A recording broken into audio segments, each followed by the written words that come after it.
what are we doing right now? Getting ready to go to Afghanistan.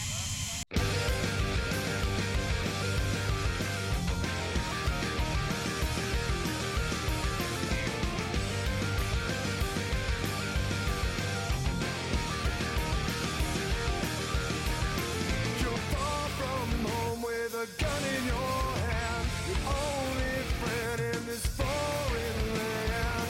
When you sleep, your eyes stay open. The hardest thing is not knowing when.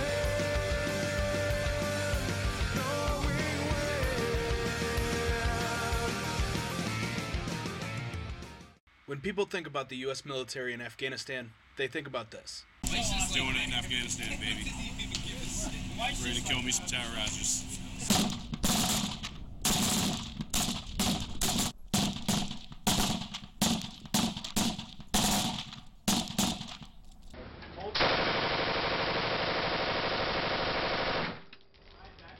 But what they don't see is this.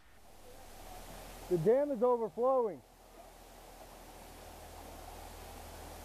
So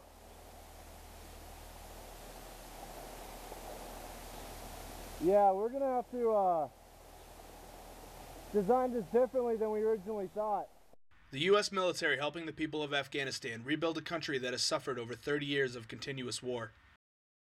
The PRT's mission in Afghanistan, specifically here in ZABUL province, is governance, reconstruction, and reconstruction, when I say that I mean development. What kind of projects can we do with and for the Afghans to help them help themselves? The Black Sheep Element, along with their Air Force counterparts, arrived in QALAT City at FOB Smart in late June. After training for 2.5 months at Camp Atterbury, Indiana, most were eager to begin missions and put their training to use. When we got to Afghanistan, I was concerned about a couple things. One, that the training we had in the States, was it good enough? Was it not good enough? Was there something I could have done better? Is there something that the team could have done better as a whole? All those questions were answered on August 28th after we had been here over a month, but specifically also the day before we took over, there was an explosion in the bazaar. It killed a handful of people, and our team reacted. Everyone was there, and we helped medevac out some very wounded people. At first, not everybody liked what they saw. The country was dirty, hot, and nothing was like what we were used to back in the U.S.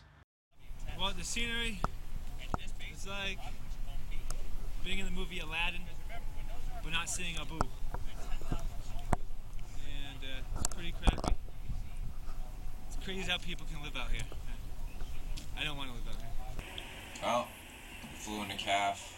My first opinion was the place is so big with 30,000 people. It's got stores and a boardwalk. People that were stationed there didn't even realize there was a war going on outside.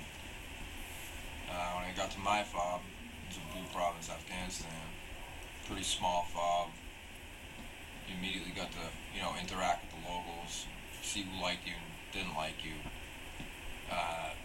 For the most part, QALAT is pro-Taliban. While the primary mission is provincial reconstruction, part of the Black Sheep's job is to patrol the streets with engineers, looking for ways they can better the Afghans. But the Taliban don't wear uniforms, nor do they act any differently in an environment like this than the average shopkeeper would. They were here before that, but then they got defeated, and there was no more Taliban. And then they came back 10 times stronger 15 years ago, and this is this Taliban now. After learning about the villages within the province and getting to know some of the locals through both foot patrols and mounted combat patrols, our civil affairs team would start the provincial reconstruction process by going in and speaking with village elders to assess specific needs of a village.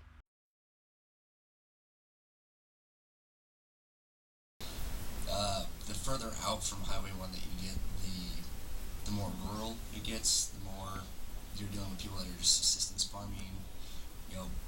They can everything they do from the start of their day to the end of their day is just to make sure that they can live, as opposed to there's more business involved and more politics involved the closer you get to the capital here in QALAT. But the average Shura and key leader engagement would include, we just get there, dispense with the pleasantries, how are you, how's your family, and then depending on if we've been to that village before or not, we will do anything from asking just basic questions like what are the needs of your village right now? Are you prepared for winter? how is security in your area? How do you feel since they've set up this OP, that OP? You know, do the AMP or ANA come through here on a regular basis to do patrols, to, you know, make sure that the Taliban staying out of your village, all the way up to, okay, what was your last interaction with, you know, the government here? What issues have you brought to the government? Have they been resolved? Were they resolved in a timely manner? You know, it really just, it's situational dependent, but I mean, it can kind of cover anything in that whole nutshell.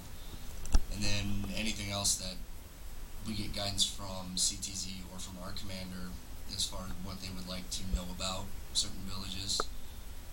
And then we kind of split ways, and then we'll sit down and take that information that we've gathered, everything from human intelligence, you know, as far as, okay, we don't know any of the village elders or the mullahs, so we'll collect all their names and pictures of them, to, you know, where are there, you know, if they have a bazaar, where is it, how many shops, are they all filled, how are they doing, do they have a clinic in that area? Once the key leader engagement is over and the atmospherics have been collected by the civil affairs team, they begin to assess the needs of a village. If the village needs something built, like a school, clinic, or well, they call in USACE, or the U.S. Army Corps of Engineers. Our job here is to ensure that the American people get basically the best bang for their buck. You know, we're trying to invest as taxpayers into Afghanistan and hopefully make it a better place. So our job is to ensure that the contractors are performing to standard and providing a quality product. Not everything goes smoothly, as seen here in the Shuri Clinic project. The engineers make multiple visits during the build for both quality assurance and quality control. They take numerous pictures and will go through the building completely to make sure that everything is in compliance with U.S. standards. Out here, it's a little bit difficult. A lot of the construction methods are very rudimentary. I mean, they're using equipment that are probably down from the 30s, 40s, 50s. In terms of their construction, it's definitely not United States. You know, we're utilizing all sorts of technologies now. It's, you know, picks, hammers, and shovels to build a school out of concrete. You know, most concrete in the States, we use potable water. Here they use river water, which has a lot of silt and oftentimes not good for the concrete. It weakens the structure.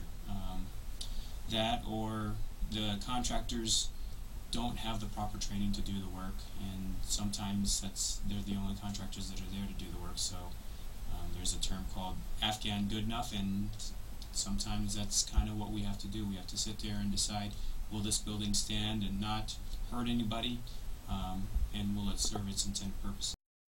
There's no question that the Afghans use outdated techniques to build structures.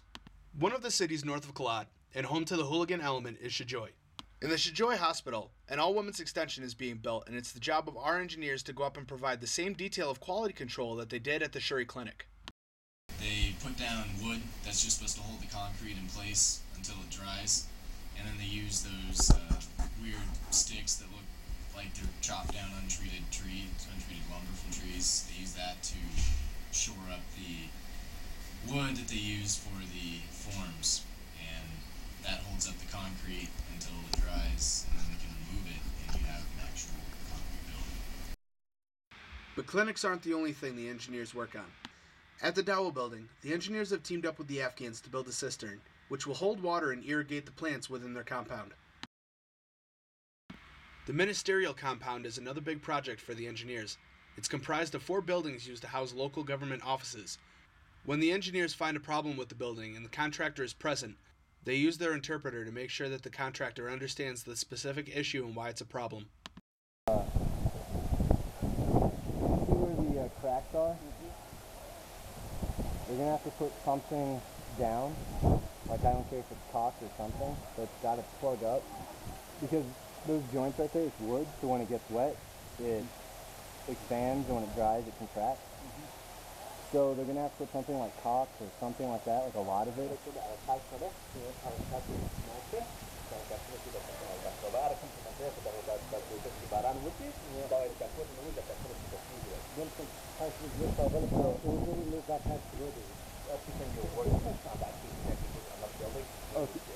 Okay, good, I mean, they need something that's going to expand, and they need something that's going to keep the water out, or else, like, 2 years from now, all the ceilings in there will have leaks, and there'll be holes in them and especially.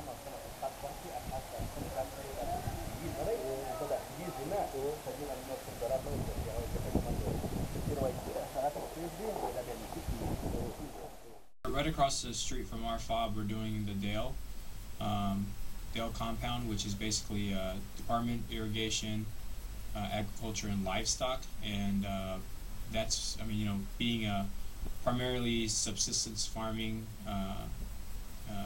economy out here, it's a huge thing. So this compound is supposed to be where the ministers meet for that particular line minister in order to discuss new methods of farming, provide education and training to the local farmers. So that's one of the projects we have there.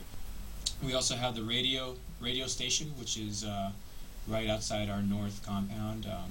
The good thing about that is it provides convenience for the line minister and the governors just to go out there and provide easy access to you know, interviews or being interviewed and putting out messages for the population. Also, another project that coincides with that is the wall that's supposed to help protect the radio station and the municipality building, which is probably anywhere near 70 to 80% complete. The last big project the engineers have is the Sheikh Mahdi Wall. Sheikh Mahdi Wall, well, typically that area is where there's a lot of insurgent activity because it's right by the Tarnak River, where most of the insurgents can easily conceal themselves running in that valley. The idea for the wall is to help protect and separate the kids, you know, from random people just showing up to their doorstep and probably influencing them or coercing them to do whatever at will that the insurgents want them to do. So it's supposed to provide security for the students, especially in a place where everything has walls around it. The engineers are constantly busy planning projects, but sometimes the projects come to them. When the Taliban places an IED in the road and it detonates, it can create a very large crater depending on the size and location of the bomb. If we're riding down the road and we find a blast in the road that nobody's reported before, then obviously we'll stop, measure it, you know, basically do an assessment so that way we can notify the team who now controls the emergency road repair contract to send out their contractors to fix the road. Taliban, jump a truck. We normally do. You kill the contents. I don't know if they killed the driver or kidnapped them. We burn the truck after. Let it burn out. Put an IED in the deck. Get up in the morning. You got RC. Okay. Wait for somebody to show up. You have to be contractors. Contractors come up to the truck to get me. Huh. You kill one guy into the other. That's why there's really no dig out. Blown down. Yeah, it's sitting in the truck. Right. It's stacked out. You must put a plate or something on the bottom. Kind of a square shape. It won't straight down. Huh. So. When did this happen? This happened less than a month ago. Okay. Wow. That's a lot of force to do that. Yeah. And then, like I said, we interviewed a couple of guys. I think one of them died. So we always stop here and check. Here's the foot kind of culvert thing going on here. What have we got? So we check it out. It's a good place to put a bomb. With the Taliban always looking for new ways to kill American personnel or anyone trying to help improve Afghanistan, it's important for the civil affairs and engineering elements to have a strong security force. I would say Sec 4 plays probably one of the largest roles with us because of the fact that without Sec 4 we definitely wouldn't be able to go out to the sites. We wouldn't be able to execute on the projects, and we definitely would not be able to execute and ensure that you know, we are good stewards of tax dollars. My role when we go on dismounted patrol is usually Bravo team leader, but on occasion I like to give that role to the other guys. I have a bunch of great guys with me. They're all capable of doing my job, so I like to let him fill the team leader position and give him a little bit more experience. The Security Force, or SEC-4, is comprised of U.S. Army infantry personnel with the assistance of 2 U.S. Air Force Services personnel that volunteer to become part of SEC-4. Our job here is to provide security for the civilians and the non-combat armed soldiers who are primarily Air Force, so they can conduct civil military operations and not have to worry about security. So basically, we keep them safe, we make them feel safe so they can execute their mission and not worry about what we're doing. SEC-4 has undergone over 200 missions since they arrived in Afghanistan in July. Since then, they've helped defend against 2 different Taliban attacks. Hey, get the gate down! Hey, drive over there! The first was on August 28th. The attack started with RPG rounds from the north, where the Black Sheep were fueling their trucks after coming back from a mission. Almost immediately after, a suicide vehicle-borne IED carrying 440 pounds of homemade explosives crashed into the south perimeter wall and detonated. Following the vehicle, 3 suicide bombers and 15 Taliban armed with automatic weapons, RPGs, and suicide vests were supposed to come through the new hole they put in the wall. 1 suicide bomber prematurely detonated, while Tundra, an Afghan security group, prevented the second bomber from following through with the attack, killing him instantly. When the 3rd bomber gave up and was arrested, the rest of the Taliban saw their attack had gone wrong and fled the area. No one on the FOB had been seriously injured, despite the local Afghan reports of 17 dead. But the effects weren't felt just on the FOB. This school, directly across the street from the FOB, was destroyed as a result of the blast. The second was a few months later at Kop Maizan, located northwest of QALAT. The Black Sheep had gone to the Kop to help the zombie element with a mission. At 1700 that night, 2 82mm recoilless rifle rounds were shot into the Kop's HLZ and followed by small arms fire. The Black Sheep had immediately gotten into the gun trucks and began to return fire with the help of the Afghan National Army. Hey! Hey! I got something! Let him have it!